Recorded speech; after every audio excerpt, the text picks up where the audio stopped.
നമസ്തേ. ഓം ശ്രീ മാത്രേ നമ. ശ്രീദേവി അസ്ട്രോളജിക്കൽ ചാനലിലേക്ക് ഏവർക്കും സ്വാഗതം. കൊല്ലവർഷം 1200 ആണ്ട്, മിഥുനമാസം 7-ാം തീയതി, ശകവർഷപ്രകാരം 1947 ജ്യേഷ്ഠമാസം 31-ാം തീയതി, ശനിയാഴ്ചയും അശ്വതി നക്ഷത്രവും വരുന്ന ദിവസം, അതായത് ദശമി തിഥിയും വിഷ്ടിക്കരണവും. കൃഷ്ണപക്ഷ ദശമിയാണ്.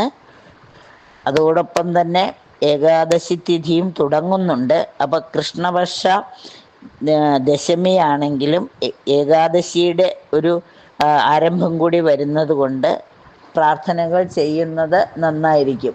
രാത്രി 11:10 ഹരിവാസരം ആരംഭമാണ്. ഭൂരിപക്ഷ ഏകാദശിയായി നമ്മൾ ഈ ശനിയാഴ്ചയാണ് എടുക്കുന്നത്. അന്ന് ദശമി അല്പസമയം മാത്രമേ ഉള്ളൂ. ദശമി തിഥി വരുന്നത് 2 നാഴിക 57 വിനാഴിക മാത്രമേ ഉള്ളൂ. ബാക്കിയുള്ളത് ഏകാദശി തിഥി ആയതുകൊണ്ട് തന്നെ ഭൂരിപക്ഷ ഏകാദശിയായി ഏറ്റെടുത്തുകൊണ്ട് രാത്രി 11:10 ഹരിവാസരം ആരംഭിക്കും. പിന്നെ അശ്വതി ആയതുകൊണ്ട് തന്നെ മിഥുനമാസത്തിലെ ആദ്യത്തെ മൈത്രേയ മുഹൂർത്തവും കൂടി വന്നു ചേരുന്നു. അപ്പം ഈ ദിവസം ഉത്തരായനകാല ഗ്രീഷ്മ ഋതുവിൽ 21/6/2025 സൂര്യോദയം വരുന്നത് 6:09 AM 6:44 PM Surya അസ്തമനവും, Rahukalam 9:18 AM മുതൽ 10:52 AM വരെയും, ഗുളികകാലം 6:09 AM മുതൽ 7:43 AM വരെയും, യമകണ്ഠകാലം 2:01 PM മുതൽ 3:35 PM വരെയുമാണ്. അഭിജിത്ത് മുഹൂർത്തമാകട്ടെ 12:02 PM മുതൽ 12:24 PM വരെയും, 12:28 PM മുതൽ 12:50 PM വരെയും തുടരുന്നു. ചന്ദ്രാഷ്ടമം കന്നിക്കൂറുകാർക്ക്. ഇനി ഗ്രഹനിലയാണെങ്കിൽ ഉദയവും സൂര്യനും ബുധനും ഗുരുവും ഗുളികോദയവും വരുന്നത് മിഥുനൻ രാശിയിൽ, ചന്ദ്രനും ശുക്രനും മേടം രാശിയിൽ, ചൊവ്വയും കേതുവും വരുന്നത് ചിങ്ങം രാശിയിലും, മീനത്തിൽ ശനിയും സർപ്പി കുംഭം രാശിയിലും ആയിട്ടാണ് ഗ്രഹങ്ങൾ അവരുടെ സഞ്ചാരം തുടരുന്നത്. ഈ ഗ്രഹസ്ഥിതി പ്രകാരം 27 നക്ഷത്രക്കാർക്കും എന്തെല്ലാം ഗുണഫലങ്ങളാണ് ഉണ്ടാകുന്നത് എന്നൊന്ന് നമുക്ക് പരിശോധിക്കാം. മേടം രാശിക്കാരെ സംബന്ധിച്ചിടത്തോളം പലതരത്തിലുള്ള ശത്രുക്കളാലും രോഗങ്ങളാലും പീഡകൾ ഉണ്ടാകുവാനുള്ള സാധ്യത കാണുന്നു. രോഗപ്രതിരോധ ശക്തി വർദ്ധിക്കുവാനുള്ള ഔഷധ സേവ നടത്തുന്നത് നന്നായിരിക്കും. ഊർജസ്വലത വർദ്ധിക്കും. ഏത് കാര്യവും ഊർജസ്വലതയോടെ ചെയ്തു തീർക്കുവാൻ ശ്രമിക്കും. കഠിനാധ്വാനത്തിലൂടെ നഷ്ടപ്പെട്ട കാര്യങ്ങൾ തിരിച്ചെടുക്കുന്നതിനുള്ള കഴിവ് പ്രകടിപ്പിക്കും. ഊഹക്കച്ചവടത്തിനുള്ള താൽപ്പര്യം വർദ്ധിക്കും. ഏത് സംരംഭവും നല്ല സ്നേഹത്തിലും വിശ്വാസത്തിലും ചെയ്തു തീർക്കുവാൻ സാധിക്കും. ഏത് സംരംഭങ്ങളും കർമ്മ നിരതമായി ചെയ്ത് വിജയസാധ്യത ഉറപ്പിക്കുവാനുള്ള അവസരം വന്നു ചേരും. പ്രണയ സാഫല്യം ഉണ്ടാകുന്ന ദിവസമാണ്. ഉത്കർഷേച്ഛയുള്ള പങ്കാളിയും ഉള്ളതുകൊണ്ട് തന്നെ എല്ലാവിധ കാര്യങ്ങളിലും പങ്കാളിയുടെ സഹായം പ്രതീക്ഷിക്കാം. സാമൂഹിക സാമ്പത്തിക കാര്യങ്ങളിൽ ഗുണകരമായ സ്വാധീനം പ്രകടമാകും. ജനസമ്മതിക്കുള്ള അംഗീകാരം ലഭിക്കും. പിതൃസ്വത്ത് അനുഭവത്തിൽ വന്നു ചേരും. അപ്രതീക്ഷിത നേട്ടങ്ങൾക്ക് യോഗം കാണുന്നു. സന്തുഷ്ടമായ വിവാഹ ജീവിതത്തിനുള്ള അവസരവും വന്നു ചേരും. നേത്രരോഗങ്ങളും സാമ്പത്തിക ബുദ്ധിമുട്ടുകളും വരാനുള്ള സാധ്യതകളുള്ളതുകൊണ്ട് അല്പം ശ്രദ്ധിക്കുന്നത് നന്നായിരിക്കും. രാശിനാഥനായ സുബ്രഹ്മണ്യസ്വാമിയെ പ്രാർത്ഥിക്കുന്നതോടൊപ്പം ശിവക്ഷേത്രത്തിൽ ജലധാര നടത്തുന്നതും ഏകാദശി ദിവസമായതുകൊണ്ട് മഹാവിഷ്ണുവിനെ പ്രാർത്ഥിക്കുന്നതും ഏകാദശി വ്രതം എടുക്കുവാൻ സാധിക്കുമെങ്കിൽ അത് ചെയ്യുന്നത് ഗുണഫലങ്ങൾ വർദ്ധിക്കുന്നതാണ്. ഓം നമ ശിവായ, ഓം നമോ നാരായണായൊക്കെ ജപിക്കുന്നത്, ഹരേ രാമ ജപിക്കുന്നതൊക്കെ ഐശ്വര്യം വർദ്ധിക്കുന്നതിന് സഹായകമാകും. മിഥുനമാസത്തിലെ ആദ്യത്തെ മൈത്രേയ മുഹൂർത്തം വരുന്നത് ജൂൺ 21 2:13 AM മുതൽ 3:10 വരെയുള്ള സമയമാണ്.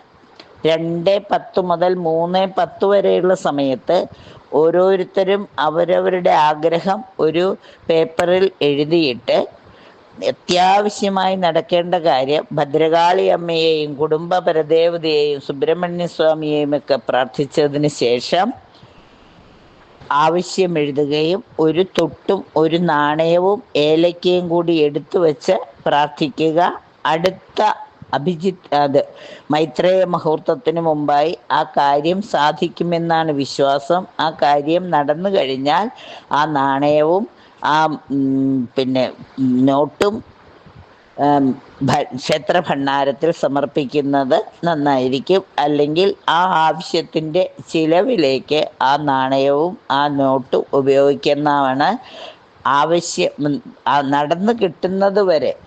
ഇനി അടുത്ത മൈത്രേയ മുഹൂർത്തത്തിനുള്ളിൽ നടന്നില്ലെങ്കിൽ പോലും ആവശ്യം നടന്നു കിട്ടുന്നത് വരെ ആ പൈസയും പൊതി അങ്ങനെ തന്നെ സൂക്ഷിക്കുന്നത് നന്നായിരിക്കും. ആവശ്യം നടന്നു കഴിയുമ്പോൾ മാത്രം ആ ആവശ്യത്തിലേക്ക് ഉപയോഗിക്കുകയോ ക്ഷേത്രഭണ്ഡാരത്തിൽ സമർപ്പിക്കുകയോ ചെയ്യുന്നത് നന്നായിരിക്കും. ഏലക്കയാണെങ്കിലും ഗ്രാമ്പുവാണെങ്കിലും അത് ഉപയോഗിക്കാനും നമ്മളുടെ വീട്ടാവശ്യത്തിന് ഉപയോഗിക്കുകയും ചെയ്യാവുന്നതാണ്. ഇടവം രാശിക്കാരെ സംബന്ധിച്ചിടത്തോളം പ്രധാന കാര്യങ്ങൾക്കായി, അതായത് കർമ്മസംബന്ധമായും ഗ്രഹത്തിലെ മറ്റാവശ്യങ്ങൾക്കുമായുള്ള പ്രധാന കാര്യങ്ങൾക്കായി ധാരാളം യാത്ര ചെയ്യേണ്ടതായി വരും. ബന്ധുജനങ്ങളുമായി വിജയകരമായി ഇടപാടുകൾ നടത്തുവാൻ സാധിക്കും. കൂട്ടുകെട്ടുകൾ അല്പം പ്രതിസന്ധികളിൽ എത്തിക്കുന്നതാണ്. അതുകൊണ്ട് കൂട്ടുകെട്ടുകളിൽ ഒന്ന് ശ്രദ്ധ പതിപ്പിക്കണം. ശാരീരിക ക്ഷതം ഏൽക്കാതിരിക്കാൻ കരുതിയിരിക്കുന്നത് നന്നായിരിക്കും. ധനസമ്പാദനത്തിനുള്ള മാർഗങ്ങൾ തെളിഞ്ഞു വരും. അതുപോലെ തന്നെ ജീവിതം ആസ്വദിക്കാനുള്ള അവസരവും വന്നു ചേരുന്നതാണ്. ഊർജ്ജസ്വലത കർമ്മരംഗത്ത് പ്രകടമാകുന്നു. കഠിനാധ്വാനത്തിലൂടെ കാര്യങ്ങൾ ഓരോന്നായി ഫലപ്രാപ്തിയിൽ എത്തിക്കുവാൻ സാധിക്കും. സഹോദരങ്ങൾക്ക് ജീവിതത്തിൽ ഉയർച്ച വന്നു ചേരും. ജീവിത സാഹചര്യങ്ങളെ തന്മയത്വത്തോടുകൂടി വളരെ ലാഘവത്തോടുകൂടി കൈകാര്യം ചെയ്യുവാൻ കഴിയുക എന്നത് ഒരു വലിയ ഭാഗ്യം തന്നെയാണ്. രാശിനാഥയായ മഹാലക്ഷ്മിയുടെ അനുഗ്രഹത്താൽ സാമ്പത്തിക നേട്ടവും മനോഹര വസ്തുക്കളുടെ ലഭ്യതയും പ്രതീക്ഷിക്കാം. അമിതമായ യാത്രകൾ അല്പം ആരോഗ്യസ്ഥിതി അല്പം വഷളാക്കുമെങ്കിലും കാര്യങ്ങൾ ഭംഗിയായി നടന്നു കഴിയുമ്പോൾ എല്ലാം നന്മയ്ക്കായിരുന്നു എന്നോർത്ത് സമാശ്വസിക്കാം. കുടുംബകാര്യങ്ങളിൽ അല്പം കലഹമൊക്കെ വന്നു ചേരുവാനുള്ള സാധ്യതയുണ്ട്. ഒന്ന് കരുതിയിരിക്കുക. ദഹനക്കേടും നേത്രരോഗമൊക്കെ വരാതിരിക്കുവാൻ പ്രത്യേകം ശ്രദ്ധിക്കണം. എല്ലാവിധ സൗഭാഗ്യങ്ങളും അനുഭവിക്കുവാൻ രാശിനാഥയായ മഹാലക്ഷ്മിയെ പ്രാർത്ഥിക്കുന്നതോടൊപ്പം തന്നെ മഹാവിഷ്ണുവിനെ കൂടി പ്രാർത്ഥിക്കുന്നതും കഴിയുമെങ്കിൽ മൈത്രേയ മുഹൂർത്തത്തിൽ ആവശ്യം എഴുതി സമർപ്പിക്കുക. മഹാവിഷ്ണുവിനെ പ്രാർത്ഥിക്കുക. ഏകാദശി വ്രതം എടുക്കാൻ സാധിക്കുമെങ്കിൽ ഏകാദശി വ്രതം എടുക്കുന്നതും മഹാവിഷ്ണു ക്ഷേത്രത്തിൽ തുളസിമാല സമർപ്പിക്കുന്നതും ഗുണഫലങ്ങൾ വർദ്ധിക്കുന്നതിന് സഹായകമാകും. മിഥുനം രാശിക്കാരെ സംബന്ധിച്ചിടത്തോളം സാമ്പത്തിക നേട്ടം പ്രതീക്ഷിക്കാം. സർക്കാർ കാര്യങ്ങളിൽ വിജയവും വലിയ നേട്ടങ്ങൾക്കായി വൻതോതിൽ പണം ചെലവഴിയുകയും ഉണ്ടാകും.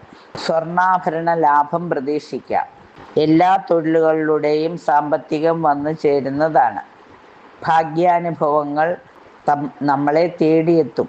വ്യാപാര ആവശ്യങ്ങൾക്ക് വേണ്ടി യാത്രകൾ ആവശ്യമായി വരും. അതുപോലെ വിവര ശേഖരണത്തിനായും യാത്രകൾ ആവശ്യമായി വന്നേക്കാം. വിൽക്കാനോ വാങ്ങാനോ ഉള്ള സ്ഥലം നേരിട്ട് പോയി കണ്ട് അതിനുള്ള വാങ്ങാനാണെങ്കിൽ അതിനുള്ള ഏർപ്പാടുകൾ ചെയ്യുവാൻ സാധിക്കും. അനുകൂലമായ ഒരു സ്ഥിര ഉത്സാഹം ഏത് കർമ്മരംഗത്തും പ്രകടമാകും. സൂക്ഷ്മമായ ഊഹക്കച്ചവട താൽപ്പര്യം സാമ്പത്തികത്തിൽ മെച്ചം വരുത്തുന്നതാണ്. സാമ്പത്തിക സ്ഥിതി മെച്ചപ്പെടുന്നതിന് സഹായകമാവും. കീഴ് ജീവനക്കാർ ജോലിയിൽ സ്വാധീനിക്കുന്നത് മൂലം അല്പം ആരോഗ്യ പ്രശ്നങ്ങളും മനപ്രയാസവും വന്നു ചേരും. സാമ്പത്തിക നേട്ടം വരുന്നതോടുകൂടി എല്ലാവിധ പ്രതിസന്ധികളെയും അതിജീവിക്കുവാൻ സാധിക്കും.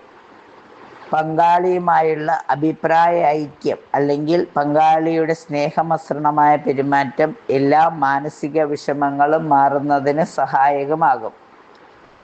വിവാഹ ജീവിതത്തിൽ സർവ്വ ഐശ്വര്യവും വന്നു ചേരുന്ന ദിവസമാണ്. രാശിനാഥനായ ശ്രീരാമസ്വാമിയെയും ശ്രീകൃഷ്ണസ്വാമിയെയും പ്രാർത്ഥിക്കുന്നതോടൊപ്പം ഗണപതി ഭഗവാനെ കൂടി പ്രാർത്ഥിക്കുന്നതും മഹാവിഷ്ണു ക്ഷേത്രത്തിൽ ദർശനം നടത്തി ഭാഗ്യസൂക്തം അർച്ചന നടത്തുന്നത്, മഹാവിഷ്ണുവിന് തുളസിമാല സമർപ്പിക്കുന്നത്, ഏകാദശി വ്രതം എടുക്കുന്നതൊക്കെ കൂടുതൽ ഐശ്വര്യം നൽകുന്നതാണ്. എല്ലാവിധ സൗഭാഗ്യങ്ങളും സമയബന്ധിതമായി അനുഭവിക്കുവാൻ രാശിനാഥൻ്റെ അല്ലെങ്കിൽ മഹാവിഷ്ണുവിൻ്റെ അവതാരമൂർത്തികളുടെ അനുഗ്രഹം ഉണ്ടാവട്ടെ. കർക്കിടകം രാശിക്കാരെ സംബന്ധിച്ചിടത്തോളം കുടുംബജീവിതത്തിൽ ശാന്തിയും സമാധാനവും വന്നു ചേരും. സാമ്പത്തികമായി നേട്ടങ്ങൾ പ്രതീക്ഷിക്കാം. സ്ഥാന ചലനത്തിനുള്ള സാധ്യത കാണുന്നു. സന്താനങ്ങളുമായി അഭിപ്രായ ഭിന്നത ഉണ്ടാകും. വിദേശത്ത് വസിക്കുന്ന സന്താനങ്ങൾ മാതാപിതാക്കളെ വിസ്മരിക്കുന്നതായി തോന്നിയേക്കാം. കർമ്മരംഗത്ത് വേണ്ടത്ര പുരോഗതി ഉണ്ടാവില്ല. മംഗളകർമ്മങ്ങളിൽ പങ്കെടുക്കുവാനുള്ള യോഗം കാണുന്നു. ബന്ധുമിത്രാദികളുടെ സഹായ സഹകരണങ്ങൾ പ്രതീക്ഷിക്കാം. അപ്രതീക്ഷിതമായ സാമ്പത്തിക നേട്ടം പ്രതീക്ഷിക്കാം. ബന്ധുജനങ്ങളുമായി കലഹത്തിൽ ഏർപ്പെടാനുള്ള സാധ്യതയുള്ളതുകൊണ്ട് ആത്മസംയമനം പാലിക്കുന്നത് നന്നായിരിക്കും. ധാർമ്മിക പ്രവൃത്തികളിൽ താൽപ്പര്യം വർദ്ധിക്കും. ആരോഗ്യ പരിപാലനത്തിൽ പ്രത്യേകം ശ്രദ്ധ ആവശ്യമാണ്. ദീർഘദൂര യാത്രകൾ ആവശ്യമായി വരും. പുണ്യക്ഷേത്രങ്ങൾ സന്ദർശിക്കും. രാശിനാഥയായ ദുർഗാദേവിയെ പ്രാർത്ഥിക്കുന്നതോടൊപ്പം മഹാവിഷ്ണുവിനെ കൂടി പ്രാർത്ഥിച്ച് ഏകാദശി വ്രതമൊക്കെ എടുക്കുമ്പോൾ എല്ലാം ശുഭമായി തീരുന്നതാണ്. വിഷ്ണു സഹസ്രനാമം പാരായണം ചെയ്യുന്നതിലൂടെ, വിഷ്ണു അഷ്ടോത്തരം ജപിക്കുന്നതിലൂടെ, ഓം നമോ നാരായണായ 108 പ്രാവശ്യം ജപിക്കുന്നതിലൂടെ എല്ലാം മംഗളമായി തീരുന്നതാണ്. ചിങ്ങം രാശിക്കാരെ സംബന്ധിച്ചിടത്തോളം ഗ്രഹാന്തരീക്ഷം അനുകൂലമായി തീരുന്നതാണ്. അകാരണമായ ഭയം ഉണ്ടാകും.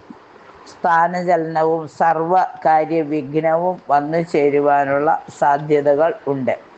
എല്ലാ രംഗത്തും തൻ്റെ കഴിവുകൾ പൂർണ്ണമായി പ്രയോജനപ്പെടുത്തുവാൻ പ്രത്യേകം ശ്രദ്ധ ആവശ്യമാണ്.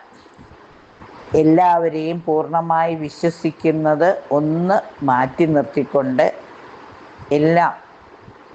എല്ലാവരെയും പഠിക്കുന്നതും അതിനനുസരിച്ചിട്ട് കാര്യങ്ങൾ ഏൽപ്പിക്കുന്നതും നന്നായിരിക്കും. ഔദ്യോഗിക രംഗത്ത് മാറ്റങ്ങൾ ഉണ്ടാകാൻ സാധ്യതയുണ്ട്. അപ്രതീക്ഷിതമായ നന്മകൾ വന്നു ചേരും. സാഹസിക പ്രവൃത്തികൾ, ജാമ്യം നിൽക്കൽ ഇവയിൽ നിന്നൊക്കെ ഒഴിഞ്ഞു നിൽക്കുന്നത് നന്നായിരിക്കും. നോ പറയേണ്ട സ്ഥലത്ത് നോ പറയുവാൻ തീർച്ചയായും പഠിച്ചേ മതിയാവൂ. തൊഴിൽ തേടുന്നവർക്ക് ജോലി ലഭിക്കുവാൻ കാലതാമസം നേരിടും. വിവാഹാലോചനകൾ നല്ല രീതിയിൽ നടക്കും. തീർത്ഥയാത്ര നടത്തുന്നവർക്ക് മാർഗമധ്യേ അല്പം തടസ്സങ്ങൾ നേരിടുമെങ്കിലും യാത്ര സുഗമമായി തീരാൻ കുടുംബ പരദേവതയുടെ അനുഗ്രഹത്തിനായി പ്രാർത്ഥിക്കുക.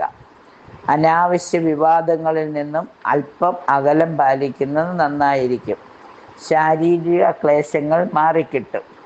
സന്താന വിരഹം ഉണ്ടാവുവാൻ സാധ്യതയുണ്ട്. ദൂരദേശ ഗമനം സാധ്യമാവും. ആരോഗ്യപരമായ കാര്യങ്ങളിൽ പ്രത്യേകം ശ്രദ്ധിക്കണം. പുണ്യക്ഷേത്ര ദർശനം നന്മകൾ പ്രദാനം ചെയ്യും.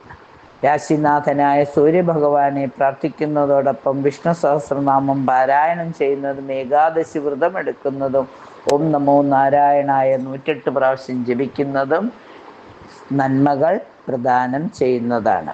ഒരു ശുഭദിനം ആശംസിക്കുന്നു. കന്നിരാശിക്കാരെ സംബന്ധിച്ചിടത്തോളം പുതിയ ആശയങ്ങൾ പ്രവൃത്തിപഥത്തിൽ കൊണ്ടുവരും. സമൂഹത്തിൽ ആദരവും അംഗീകാരവും നേടും. വിദേശയാത്രയ്ക്ക് തയ്യാറെടുക്കുന്നവർക്ക് അനുകൂല സമയമാണ്. ഗൃഹനിർമ്മാണം, വാഹനം ഇവയ്ക്കൊക്കെ വായ്പകൾ ഒരു പ്രയാസവും കൂടാതെ ലഭിക്കുന്നതാണ്. വിദ്യാർത്ഥികൾ പരീക്ഷകളിൽ ഉന്നത വിജയം കരസ്ഥമാക്കും. വിദേശ പഠനത്തിനുള്ള അവസരങ്ങൾ വന്നു ചേരും. ബിസിനസ് രംഗത്ത് പ്രവർത്തിക്കുന്നവർക്ക് ബിസിനസ് വിപുലപ്പെടുത്തുവാൻ സാധിക്കും. കർമ്മരംഗത്ത് പുത്തൻ ഉണർവ് പ്രകടമാകും. സ്ഥാനമാനങ്ങൾ ലഭിക്കും. സർവകാര്യങ്ങളിലും വിജയം പ്രതീക്ഷിക്കാം. ആരോഗ്യകാര്യങ്ങളിൽ ശ്രദ്ധ ആവശ്യമാണ്. ആത്മീയ കാര്യങ്ങളിൽ താല്പര്യം വർദ്ധിക്കും. ചിരകാല അഭിലാഷങ്ങൾ സാധിക്കും. മഹാവിഷ്ണുവിനെ പ്രാർത്ഥിക്കുന്നതോടൊപ്പം തന്നെ മൂകാംബിക ദേവിയെ കൂടി പ്രാർത്ഥിച്ച് വിഷ്ണു സഹസ്രനാമം പാരായണം ചെയ്യുന്നതോടെ സർവ മംഗളങ്ങളും വന്നു ചേരുന്നതാണ്. തുലാരാശിക്കാരെ സംബന്ധിച്ചിടത്തോളം ഏത് കാര്യങ്ങൾക്കും ഒരു അകാരണ ഭയം ആദ്യം ഉണ്ടാകും. അതിനുശേഷം എല്ലാം സമാധാനത്തോടുകൂടി ചെയ്യുവാൻ സാധിക്കും. ആ ഭയം ഒന്ന് ഒഴിവാക്കുന്നതിനായി ഗണപതിക്ക് നാളികേരം ഉടയ്ക്കുന്നത് നന്നായിരിക്കും. ഏത് കർമ്മ തടസ്സങ്ങളും എന്ത് ഭയവും മാറുന്നതിന് ഗണപതി ഭഗവാനെ പ്രാർത്ഥിക്കുന്നത്, ഗണപതിക്ക് ഏത്തമിടുന്നതൊക്കെ വളരെ നന്നായിരിക്കും. സ്ഥാനചലനവും സർവകാര്യ വിഘ്നവും പ്രതീക്ഷിക്കാം. ഈ വിഘ്നങ്ങൾ മാറുന്നതിനും ഗണപതി ഭഗവാനെ പ്രാർത്ഥിക്കുന്നത് വഴി തടസ്സങ്ങൾ ഒന്നൊന്നായി മാറിക്കിട്ടും. ഏറ്റെടുക്കുന്ന പ്രവൃത്തികൾ സമയബന്ധിതമായി പൂർത്തീകരിക്കുവാൻ സാധിക്കും. ജോലിഭാരം അല്പം വർദ്ധിക്കുമെങ്കിലും അതിനനുസരിച്ചിട്ടുള്ള പ്രതിഫലം ലഭിക്കുമ്പോൾ മനസ്സന്തോഷം വന്നു ചേരും. സർക്കാരിൽ നിന്നും ആനുകൂല്യങ്ങൾ ലഭിക്കും. സന്താനങ്ങൾ സ്വന്തം ഇഷ്ടപ്രകാരം പ്രവർത്തിക്കുമ്പോൾ അല്പം മനപ്രയാസമുണ്ടായെങ്കിലും അവർക്ക് കാര്യപ്രാപ്തി വന്നു എന്നോർത്ത് സന്തോഷിക്കുകയാണ് വേണ്ടത്. ബിസിനസ് രംഗത്ത് പ്രവർത്തിക്കുന്നവർ ശ്രദ്ധാപൂർവം മുന്നോട്ട് പോകണം. ചിലവുകൾ അധികരിക്കാനുള്ള സാധ്യത കാണുന്നു. വരുമാനം വർദ്ധിക്കും. വിവാഹാലോചനകൾ സഫലമാകും. സ്ത്രീകൾ മുഖേന സാമ്പത്തിക വർധന പ്രതീക്ഷിക്കാം. വിവാദങ്ങളിൽ നിന്ന് വിട്ടുനിൽക്കണം. ധാർമ്മിക പ്രവൃത്തികളിൽ താല്പര്യം വർദ്ധിക്കും. പുണ്യക്ഷേത്രങ്ങൾ സന്ദർശിക്കും. രാശിനാഥയായ മഹാലക്ഷ്മിയെ പ്രാർത്ഥിക്കുന്നതോടൊപ്പം ഏകാദശി തിഥി ആയതുകൊണ്ട് മഹാവിഷ്ണുവിനെ കൂടി പ്രാർത്ഥിച്ച് വിഷ്ണു സഹസ്രനാമം പാരായണം ചെയ്യുന്ന വിഷ്ണു അഷ്ടോത്തരം, അതുപോലെ തന്നെ ഓം നമോ ഭഗവതേ വാസുദേവായ അല്ലെങ്കിൽ ഓം നമോ നാരായണായ ജപിക്കുന്നത്, വിഷ്ണു ക്ഷേത്രത്തിൽ തുളസിമാല സമർപ്പിക്കുന്നത്, ഭാഗ്യസൂക്ത അർച്ചന കഴിക്കുന്നതൊക്കെ ഗുണഫലങ്ങൾ വർദ്ധിക്കുന്നതിന് സഹായകമാകും. വൃശ്ചിക രാശിക്കാരെ സംബന്ധിച്ചിടത്തോളം കുടുംബത്തിൽ ശാന്തിയും സമാധാനവും വർദ്ധിക്കും. സുഹൃത്തുക്കളുമായി അഭിപ്രായ ഭിന്നതകൾ മാറും. കുടുംബത്തിൽ മംഗളകർമ്മങ്ങൾ നടക്കും. പുതിയ വാഹനങ്ങൾ വാങ്ങുവാൻ ആഗ്രഹിക്കുന്നവർക്ക് ആഗ്രഹ സാഫല്യമുണ്ടാകും. വിവിധ സ്ത്രീകളുടെ സഹായ സഹകരണങ്ങൾ ഏത് കാര്യങ്ങളിലും ലഭിക്കും. പാരമ്പര്യ തൊഴിലിൽ ഏർപ്പെട്ടിരിക്കുന്നവർക്ക് നേട്ടങ്ങൾ ഉണ്ടാകും. രാഷ്ട്രീയ രംഗത്ത് പിന്തുണ വർദ്ധിക്കും. പ്രായത്തിനനുസരിച്ചുള്ള പ്രവർത്തനങ്ങൾക്ക് ഫലം കിട്ടും. കർമ്മ ഫലം പ്രതീക്ഷിക്കാം. മാതാപിതാക്കളുടെ ആരോഗ്യ പരിപാലനത്തിൽ ശ്രദ്ധിക്കണം. അപകടങ്ങളിൽ നിന്നും അത്ഭുതകരമായി രക്ഷപ്പെടും. ദാമ്പത്യ ജീവിതത്തിലെ അഭിപ്രായ വ്യത്യാസങ്ങൾ പറഞ്ഞ് പരിഹരിക്കുവാൻ സാധിക്കും. ആത്മീയ കാര്യങ്ങളിൽ ശ്രദ്ധ പതിപ്പിക്കുന്നത് മൂലം എല്ലാം ഭംഗിയായി ചെയ്തു തീർക്കുവാൻ സാധിക്കും. യോഗ പരിശീലിക്കുന്നത് മൂലം മനസ്സിനെ നിയന്ത്രിക്കുവാൻ സാധിക്കും. അമിതമായ കോപമെല്ലാം ഉപേക്ഷിച്ച് എല്ലാം തന്മയത്വത്തോടുകൂടി ചെയ്യാൻ പഠിക്കുമ്പോൾ ജീവിതം വിജയത്തിൽ എത്തിച്ചേരുന്നതാണ്. ഒരു ശുഭദിനം ആശംസിച്ചുകൊണ്ട് രാശിനാഥയായ ഭദ്രകാളി അമ്മയെ പ്രാർത്ഥിക്കുന്നതോടൊപ്പം തന്നെ വിഷ്ണു സഹസ്രനാമം പാരായണം ചെയ്യുന്നതും വിഷ്ണു അഷ്ടോത്തരം ജപിക്കുന്നതും ഭാഗ്യസൂക്തം അർച്ചന വിഷ്ണു ക്ഷേത്രത്തിൽ നടത്തുന്നതും തുളസിമാല ഭഗവാന് സമർപ്പിക്കുന്നത് കഷ്ടതകൾ മാറുന്നതിനും കർമ്മ തടസ്സങ്ങൾ ഒഴിവാകുന്നതിനും ആരോഗ്യസ്ഥിതി മെച്ചപ്പെടുന്നതിനും സഹായിക്കും. ധനുരാശിക്കാരെ സംബന്ധിച്ചിടത്തോളം കുടുംബജീവിതത്തിൽ ശാന്തിയും സമാധാനവും വന്നു ചേരും. സാമ്പത്തികമായി നേട്ടങ്ങൾ പ്രതീക്ഷിക്കാം. സ്ഥാന ചലനം ഉണ്ടാകും. സന്താനങ്ങളിൽ അഭിപ്രായ ഭിന്നത ഉണ്ടാകുവാനുള്ള സാധ്യതകളെ നമ്മൾ കാര്യമായി എടുത്ത് അവരിലെ അഭിപ്രായ വ്യത്യാസം ഇല്ലാതാക്കുവാൻ നന്നേ പരിശ്രമിക്കേണ്ടതായി വരും. വിദേശിക്ക് വസിക്കുന്ന മക്കൾ മാതാപിതാക്കളെ വിസ്മരിക്കുന്നതായി തോന്നിയാലും അവരുമായി നിരന്തര സമ്പർക്കത്തിൽ ഏർപ്പെടുന്നതും അവരുടെ സന്തോഷവും അവരുടെ കാര്യങ്ങളിൽ നമ്മൾ കൂടുതൽ ശ്രദ്ധ പതിപ്പിക്കുന്നു എന്ന് ബോധ്യപ്പെടുത്തുകയും വേണം.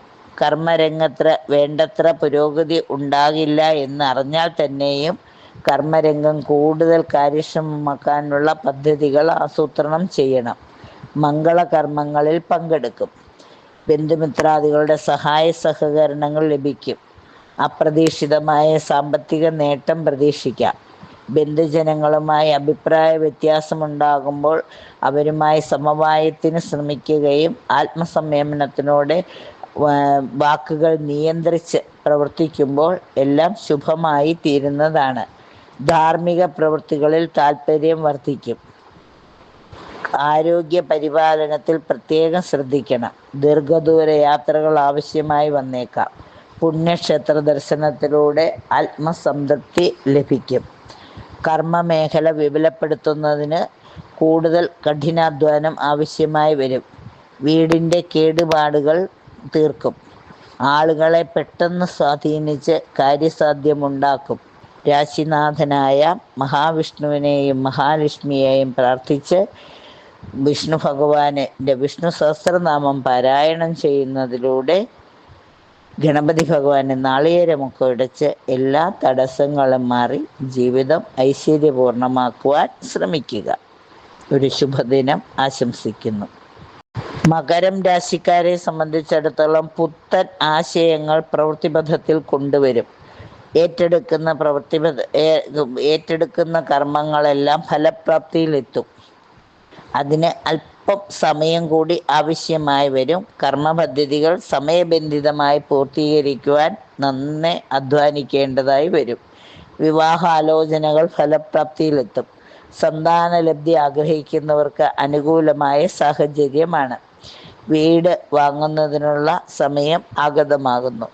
വാഹനം മാറ്റി വാങ്ങാനും യോഗം കാണുന്നുണ്ട്. ആഗ്രഹങ്ങൾ ഓരോന്നായി സഫലീകരിച്ചെടുക്കുന്നതിനുള്ള തത്രപ്പാടിൽ വിജയം ഉറപ്പാണ്.